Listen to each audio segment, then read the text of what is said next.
নমস্কার বন্ধুরা, আবারও চলে এলাম একটা মিনি ব্লগ নিয়ে তোমাদের কাছে। দেখতেই পাচ্ছ আজকে একটা রান্নার রেসিপি তোমাদের সাথে শেয়ার করছি। আজকে করছি একটু পটল পোস্ত। এই সময় পটলের নানা রকম রেসিপি খেতে খুবই ভালো লাগে, তাই এরকমই একটা নিরামিষের দিন আমি পটল পোস্ত করছি।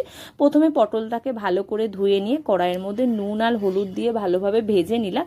নিয়ে এদিকে একটু পোস্ত, চালমগজ আর কাঁচা লঙ্কা বাটছি।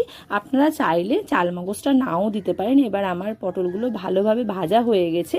ওই পটলগুলো একটু সরিয়ে মাঝখানে একটু কালো জিরে আর আমি যে টমেটোটা পেস্ট করে নিয়েছি সেই টমেটোটা দিয়ে দিলাম। দিয়ে এবার ওর মধ্যে আমি পোস্ত বাটাটা দিয়ে দিলাম। এবার স্বাদ মতন এখানে লবণ আর একটু হলুদ আর একটু লঙ্কার গুঁড়ো দিলাম। আর নামানোর আগে একটু সর্ষের তেল দিয়ে দিয়েছিলাম। খেতে কিন্তু অসাধারণ হয়েছে। রেসিপিটা যদি ভালো লাগে অবশ্যই লাইক কমেন্ট শেয়ার করতে ভুলো না।